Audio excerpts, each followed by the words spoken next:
et voilà. Mais c'est un mois. Hein? Ça passe, c'est un mois. Oui, oui, il faut pas oublier aussi que souvent ici, même si la plupart des Sénégalais sont des musulmans, il faut pas oublier aussi qu'il y a des autres communautés religieuses donc qui ne sont pas forcés de faire le ramadan. Par respect, on le fait, mais il faut pas aussi obliger les gens dans certains comportements si ils ne sont pas, je veux dire, des musulmans. Le respect, ça reste réciproque et parfois on oublie ça. Non, mais quand même, il faut dire que les consignes que l'Oustaz a donné, c'est valable pour toute l'année, hein, pas que le mois de Ramadan. Et en plus, Kiara aussi a parlé de religion, même les autres religions aussi, quand même, ils n'aiment pas ces tenues très sexy. Il faut qu'il fasse un petit tour pendant l'année dans les coins des Almadies, etc., pour voir justement l'habillement. Le soir. C'est l'anti-modèle. Est-ce qu'il y a un modèle et un anti-modèle? Ça dépend. Un modèle parfait. Bien sûr. Parce que toute l'année, ce sera quand même difficile, mais on va retenir particulièrement le mois de Ramadan. Exactement. Voilà. Léegi Cheikh Tidiane ñun dañuy jéem a def effort rek xam nga.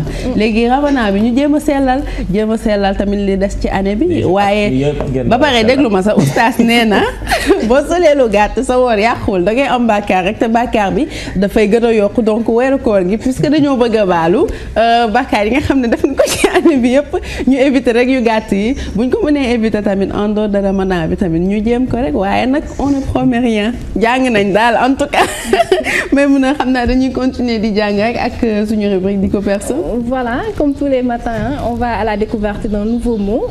Aujourd'hui, c'est le mot réclusion qu'on a choisi pour vous.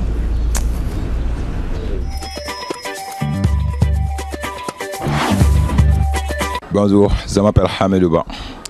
Je fais la classe de 3e C au lycée Ngalandou Diouf de Dakar. Aujourd'hui, je vous présente le mot réclusion qui s'écrit R, accent aigu, C, L, U, S, I, O, N. Sa classe grammaticale non féminin. Définition.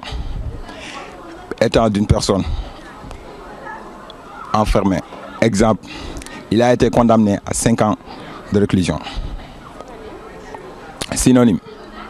Prison. Libération. Dérivation. Réclusionnaire. By Avobloc. Voilà, j'espère que vous avez retenu la définition du mot réclusion. Donc, Mahol. Notre italienne là. L'italienne.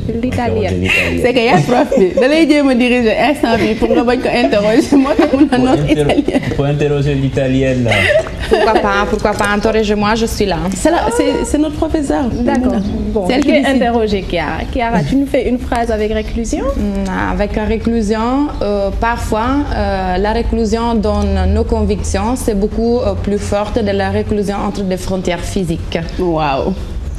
tey nag doo ko may 10 20 sur 10 nga koy may yow mi doon wax yow mi doon wax. Moi j'ai rien compris parce que j'ai l'impression que sa phrase est plein de sens là. Ouais, dans le sens que parfois on est tellement enfermé dans les convictions et comme Nietzsche, le philosophe, disait, les convictions sont beaucoup plus dangereuses que certaines de vérités et parfois être enfermé dans ses propres convictions mentales, c'est des limites, c'est beaucoup plus grave qu'être enfermé dans des frontières sans pouvoir voyager. Voilà. Donc, tu comprends maintenant? Voilà qui est clair. Quand même, la philosophie, il faut quand même expliquer. C'est vrai que la philosophie n'est pas toujours simple. Surtout des phrases venant de Nietzsche. Exactement. En tout cas, merci beaucoup pour cette très belle phrase. Maman, professeur, vous me remercier. Voilà, je vais la remercier parce que vraiment, elle a donné une phrase pleine de sens, je dirais. te may mun a yow sax dama xool ni c'est que professeur waroon nangu ay yenn élèves di la aiguiller di la wax koy interroger parce que yaa prof bi yow yaay décider ci classe bi. mais non sama Cheikh Tidiane moom niveau en français je pense que ce n'est plus à débattre hein Cheikh Tidiane. déedéet nañ ci débattre wala ma wax ko mu may ñu sax benn phrase parce qu'il faut nga rus l'oblige yow tamit may ñu beneen phrase sax ñu xool ak réclusion. Réclusion. waneel sa bopp. La réclusion à perpétuité, c'est la peine qui lui a été infligée par le juge suite à son forfait. Pas forfait kan yow kooku yaa ngi wax ay waxam rek. Très positif. xaw ma kan ngay waxal nag lui daal nga ñuy wax bëgg nañ xam tur bi parce que tout le temps yaa ngi wax ay waxam di waxu juge bi non après il faut ñu toog waxtaan man ak yow nga wax ma kan ngay waxal.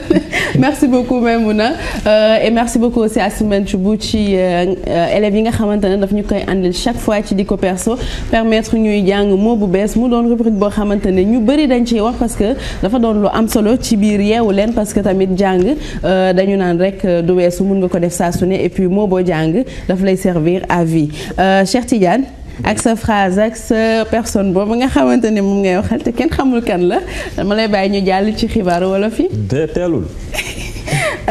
Pourtant teelul sax de tey c'est que Joséphine moo fi nekkul rek ba tax na en livre en auteur amul mais nañ jàll ci information dafa biddanti. dafa biddanti Joséphine dafa biddanti dafa xëdd bi diis mënul jóg.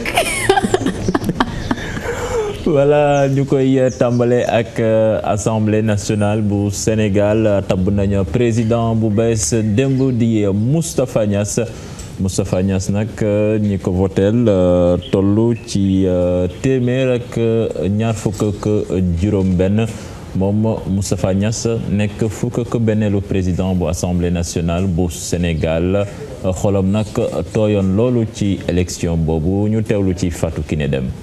Je voudrais, au nom de tous, adresser nos très chaleureuses félicitations à notre collègue.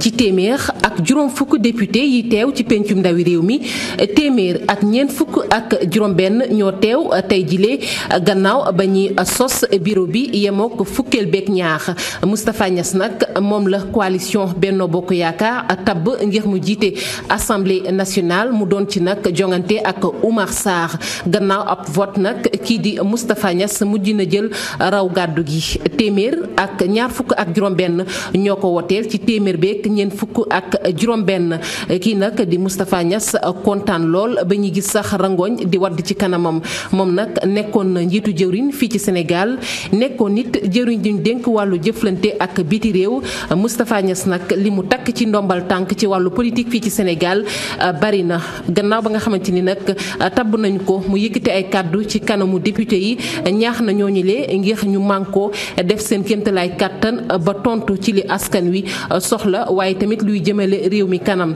naka noonu nit rafetlu na ni jigéen ñi teewee ci assemblée nationale lu jëm nag ci wàllu vice président yi kii di Awa Gueye moom la ñu tabb vice président bu njëkk topp ci Moustapha Cissé Lo muy ñaareelu vice président bi Samba Julde Thiam mooy ñetteelu vice président Aminata Mbaye di ñeenteelu vice président Yaata Sow juróomeelu vice président El Hadji Mansour Sy juróom-benneelu vice président Kati Cissé Wane juróom-ñaareelu vice président ak Aimé Assim nekk juróom-ñetteelu vice président ñooñee nag téeméer ak fanweer ak ñaar ñoo leen woteel fukki yi dañ cee daal di àndul ñett ñi nag daal di banque seen loxo lu jëm ci secrétaire it yi ñu fal seen lim toll na ci juróom benn ñu jàpp ci Modou Mbéri Silla Imam Mbaye Niang Ahmed Cissé Ndeye Maguette Dieye Abdou Mbow Barthélémy Diaz téeméer ak ñaar fukk ak juróom-ñaar ñoo leen woteel fukk ak juróom-ñaar ànduñu ci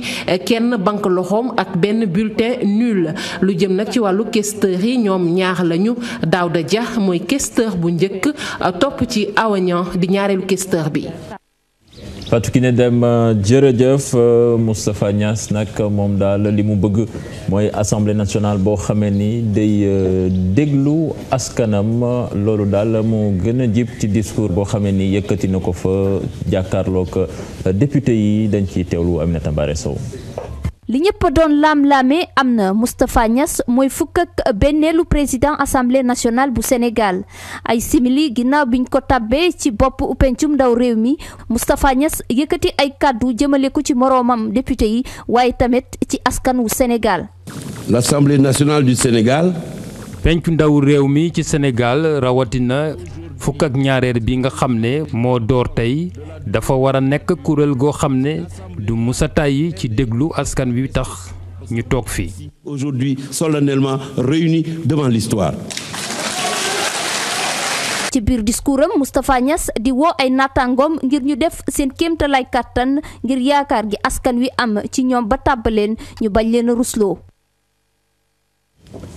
Aminata Mbaré Sow jërëjëf. Assemblée nationale bu bees bi nag bari na ci ay député yoo xamee ni bi muy guléet ñuy dem assemblée nationale ci ñooñu nag bokk na ci soxna si di Mame Mbayam Gueye moom nag nekk député MRDS moom nag fas yéene na def kéemtalaay kàttam ngir li ñu ko sas mu def ko foofu ca ëttub ndaw réew ma dañ ci teewlu portrait maanaam nataal bi nga xamee ni Nafissatou Sylla moom moo ñu ko defal. Mame Mbayam Gueye John député bu bees la moom nag yàgg naa soobu ci langum politique bi te fas naa yéene dogu ci liggéey bi nu ñu ko sante ci assemblée nationale. loolu nga xamante ne moom la population bi di séentu ci ñun askan bi di séentu ci ñun saa yu ñu leen waree xeexal seeni yelleef ñu xeex ko.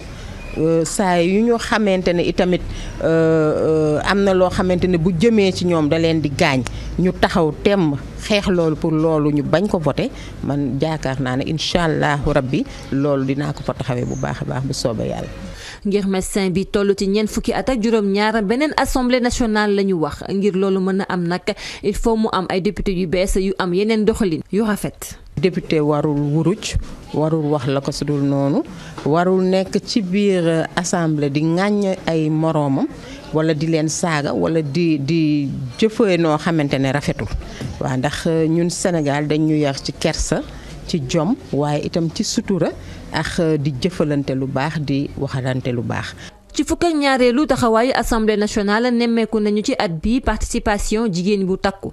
li waral loolu nag di loi sur la parité wante ci MRDS ñoom compétence bi la ñu jiital balaa dara.